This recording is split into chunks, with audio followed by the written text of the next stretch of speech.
Guys, what's up? Magandang umaga guys. Ito, nasa labas na ako ng bahay sa kabila. Ayan, natin ko ni ate ko. Ayan, papunta na kami ngayon sa trabaho niya sa Cubao. Sa may Spark Place lang. So, 11 ang pasok niya ng umaga. So, umalis kami ng alas 10. Ayan, dito kami dumaan sa Libis kasi nung last time na nagatid ako sa kanya ng Friday yata yun. Sa Scopa kami dumaan. So, medyo malayo pala yun. Mas malapit pala talaga sa Libis. Kasi araw ngayon na linggo, ito may pasok siya. Mas mabilis kasi kami makarating dahil walang traffic. Kasi dyan dito sa may highway dito sa amin, sa may papuntang Libis, is traffic dyan pag Monday to Friday yan. Traffic yan, lalo pag gabi tsaka umaga. Ayan, may biker pang isa. Baka galing sa Cloud9 yan. Ayan, dyan yung bahay ni Kuya Francis, yung dating BMX rider, no? Pero nagbabike pa rin naman siya ngayon. Kaya pag kumaliwa ka dyan, papunta ka ng Eastwood, papunta ka ng Batangas, yan. So, ito diretso lang kami. Ayan. Diretso lang kami dyan. Diba? Ganyan lang kabilis yung biyahe namin. Dyan lang ang daan namin, diba? Walang ganong traffic dyan. Ayan. Itong jeep na to, hindi ako naka-overtake, no? So, yan, biglang may truck pang dumaan. So, ayan, nag-overtake ako sa jeep sa kaliwa. Mamaya kumana naman ako. Kumana ako kasi yung tambutso niya, maitim yung usok. Kaya yun. Salamat dun sa rider, nagpasingit siya. So yan, pakit na kami dyan sa may bandang stoplight, no? So hindi ako kumanan dyan para mag-U-turn. Naghintay na lang ako dun sa stoplight na mag-green. Ayan. Ayan. Naghihintay kami na mag-green light. Ayan. So, hindi tayo nagpagas dun sa Petron dahil may gas pa naman ako. Ayan. Ayan, sana all may back ride, no?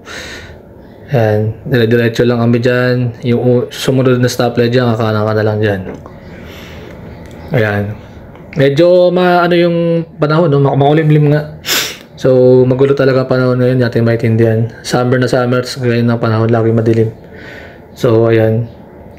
Ayan, kakanan na kami dyan. Ayan, kumanan din sila kuya. Yan. Pero tatry pa rin natin diretsuhin yun. Kaso, mas gusto ko talaga dito sa kinakanan ko eh. So, dire-diretso lang dyan. Ayan, yung mga gusto pa lang magpagawa ng bike dyan, meron dyang bike shop dyan sa may bandang kaliwa. Medyo mahal nga lang mga labor dyan and mga magaganda rin mga bike nagpapagawa dyan. So, medyo blurred yung video, mamaya lilinaw na yan. Kasi di tayo naka-GoPro, cellphone lang gamit natin na kasi hindi ganun kaganda yung stabilization. So, kakaliwa na tayo dyan. Ayan, kaliwa na tayo dyan. So, dyan nakatira yung kaklase ko dati, si Wayne C. Cabal. Dyan siya nakatira banda yung pagkaliwa doon. So, shoutout sa kanya. So, ayan, no. Dami nakaparking sa bawat gilid, kaya hindi makadaan yung iba. So, itong daanan pala na to, two-way pala talaga yan. So, nagiging pahirapan dahil nga maraming nakaparking kabilaan, no. So, ingat na lang sa mga illegal parking. Ayan. So, diyan kami dumaan, yan. Diretso na kami dyan. Ayan. Kakaliwa na kami dyan. Pagkaliwa, diretso lang, kaliwa ulit.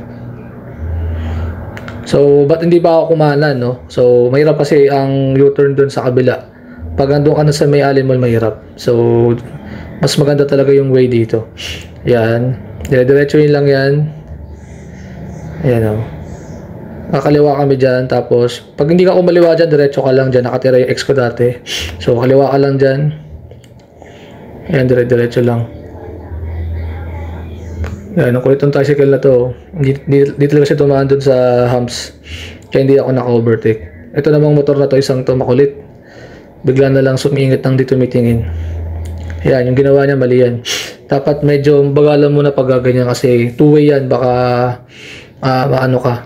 Or one-way. Basta kahit one-way or two-way, dapat lagi ka nag-minor. Yan, dire-diretso lang yan. Ayan, malapit na kami kila Peter. Tropa ko yun si Peter, dyan lang nakatira yan sa 14th Avenue. So, dire-diretso lang. Ayan. Ayan, tricycle na yan, no? Wala talagang mga minsan walang mga disiplina. So yan, dire-diretso lang kami. Yan, ay may babae pa. So yan, yung kantong yan, yung sumunod na kanto, yun, kakala na tayo dun. Yan, kakala na tayo dyan. Ayan, dire-diretso na yan.